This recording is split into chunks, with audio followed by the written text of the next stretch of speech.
And as we do this, we recite a poem. It's not really a poem or even a prayer. It's more like a description of simply what we're doing. So it's called an echo prayer. So there's many people here that know it already. And we will recite it 5 times. If you don't know it, listen out for what's being said. And anything that catches your ear and you want to repeat, you say with us. If you know it all, say it in your own time. If you only know bits and pieces, say what you feel to say.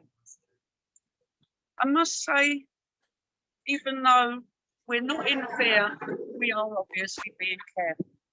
So for the people that are here live at Crossbones, please don't all crowd in together.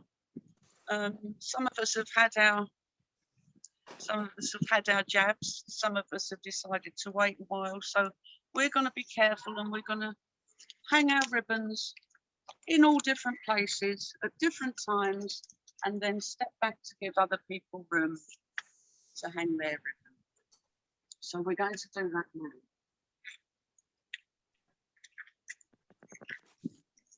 This is what we say. So we say, here lay your hearts. Lay your hearts, Hearts. flowers, Your your book book of hours, your fingers, your your thumbs, your mystery mystery mums. mums. Here hang your hopes, your dreams, your mighty beings, Your might your of locks, your keys, keys, your mysteries. mysteries. Here hang Here lay your your hearts, your flowers, your book of hours, your Your fingers, your thumbs, your mystery mystery mums. mums. Here hang your hopes, Your hopes, your dreams, your mighty mighty beings, beings, your locks, your your keys, keys, your your mysteries. mysteries. Here lay your hearts, Your your flowers, flowers, your book your of book of hours, hours, your your fingers, fingers, your your thumbs, thumbs, your your mystery mystery mums. mums.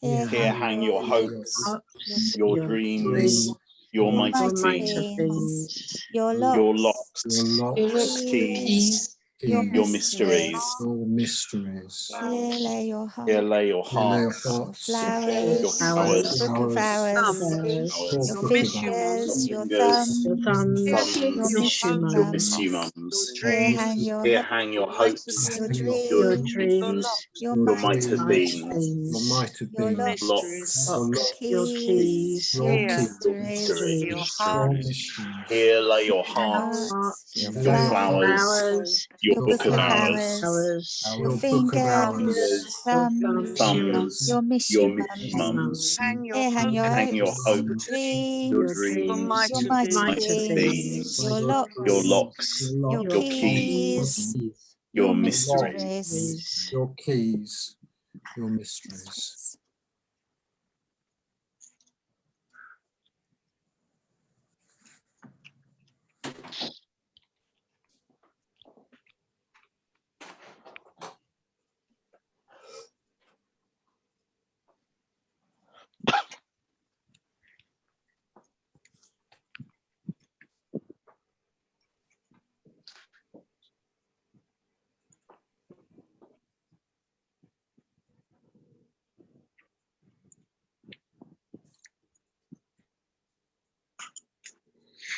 The next part of the vigil is what we call the creative slot.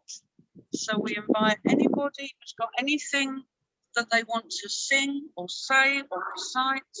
If they want to read or recite part of John Crow's.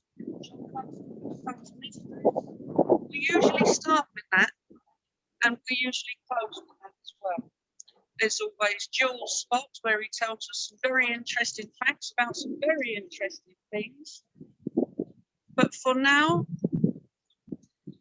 the virtual vigil and the live vigil are going to separate. We're going to do our own thing. You will do your offerings and your closing, and we will do our offerings and our closing.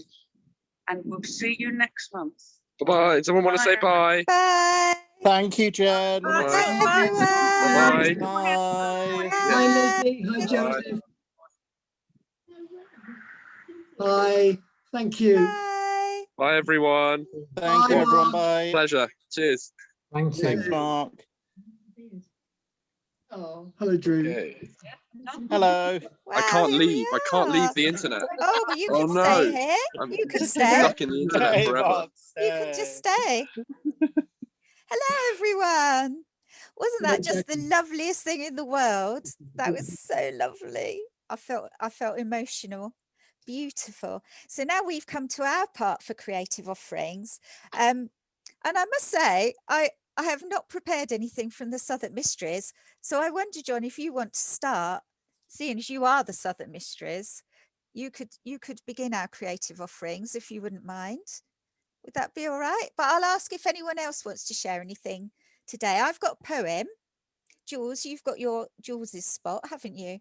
The famous Jules's spot, which will be transcending time and space, everyone, because Jules's words are going to be read out at the actual gates. And we have got Jules here in person to speak to us. So it's his words will be heard across all worlds, which is so wonderful. Would anyone else like to share anything? I think Drew's got something. Yep. Anyone else? Does anyone else want to say Yeah, anything? I'd Rosemary? like to sing a hymn, please. It's lovely. Lovely. That would be lovely. Thank you. Would anyone else like to say anything? Wave at me if you'd like to say anything. Welcome, Rob, in Australia also. Oh, thanks, Jackie. Thank you for being here. It's beautiful to see you. John, did you want to say something? Well, thank you for inviting me, Jackie. Just to remind everybody, I wouldn't claim I am the Southwark No, I Mysteries, know. but I know. I was the channel through which it I was came being into the world. naughty. I have a short piece and a piece from the Southwark Mysteries, which is medium length. So if I do that, and I'll save my short piece, which I'd love to do later, Yes, for the Queen of the May, that'd but be we'll lovely. if other people go first. But shall I start with this? Yes, please. So it's a poem from the Southwark Mysteries, which Jennifer was referring to. And this is a poem that I haven't often done at Crossbones, but it seemed important to do it. The goose, of course, comes, her whole hinterland is that of working in the sex industry in medieval times in Southwark. And that was also, of course, a Christian time. In fact, she worked for the Bishop of Winchester. So I think it was perhaps very natural the goose found a way of bringing together the language of the sex industry with the deepest mysteries of Christianity. And what she seems to me to be addressing here is, how does the God of creation, often a sort of a blind God or blind goddess in the sense of what is their connection with us, and how does that transform into a divinity that somehow recognizes its own humanity? And that's clearly at the heart of the esoteric Christian mystery. I'm getting some interesting stuff coming through on the astral here. All right, I'm muting people. It's it's interesting. So that's my introduction. And in fact, without more ado, I'm going to give you from the Southwark Mysteries, the Book of the Game. It's after hours in the Eden bar. He is Eve, and the man, he is the God with no name. He's horny, he's hunky, he smells like a skunk, he's the player. He's the one and only game. And Eve, you can bet, she's willing and wet. She's all over him. Man, that woman knows shame. She pampers and strokes him and laughs at his jokes. Like we all know, it's only a game. And the man says, uh-oh. Man says, here we go, says, next thing you know, he'll be sorry he came.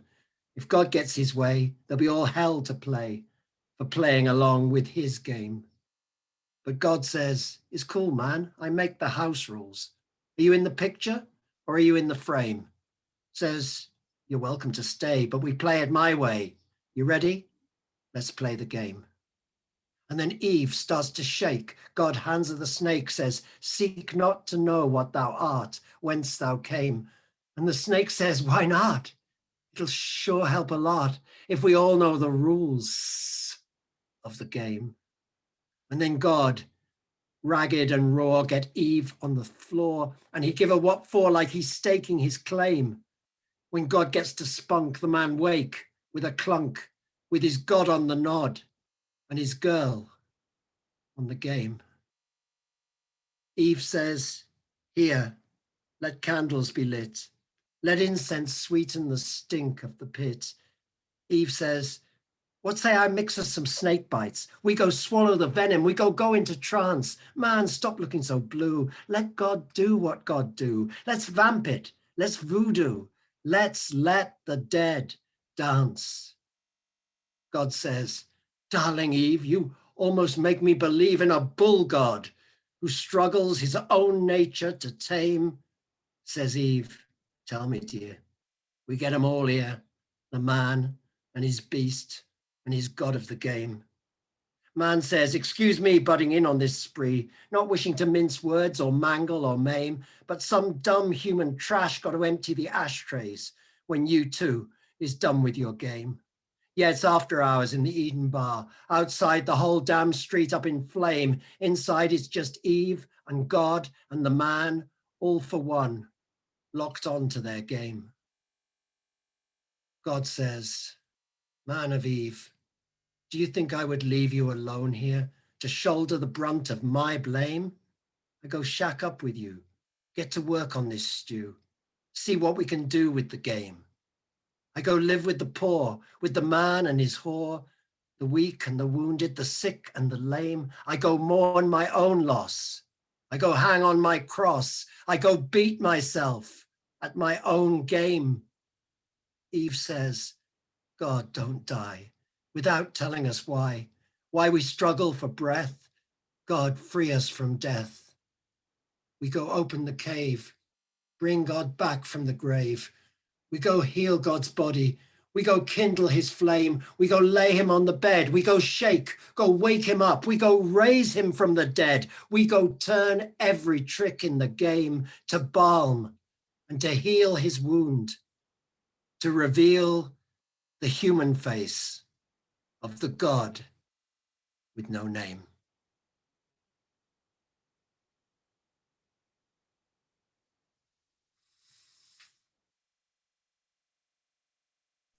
Thank you so much, John.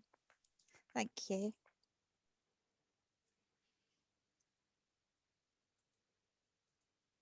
Rosemary, would you like to go next? Are you happy to go next? Yep. Thank you. My favourite hymn from school, I had two. One was Daisies Are Our Silver, but I always like this one, When a Knight Won His Spurs. When a knight won his spurs in the stories of old, he was gentle and brave, he was gallant and bold. With a shield on his arm and a lance in his hand, for God and for valour he rode through the land. No charger have I, and no sword by my side, yet still to adventure and battle I ride. Though back into Storyland giants have fled, and the knights are no more, and the dragons are dead. Let faith be my shield, and let joy be my steed, 'gainst the dragons of anger, the ogres of greed. And may I set free with the sword of my youth, from the dungeons of darkness, the power of the truth. That's it. And I think that the dragons are still alive. Rosemary. The dragons are still alive, aren't they? Yay. Yes, they are. Certainly are.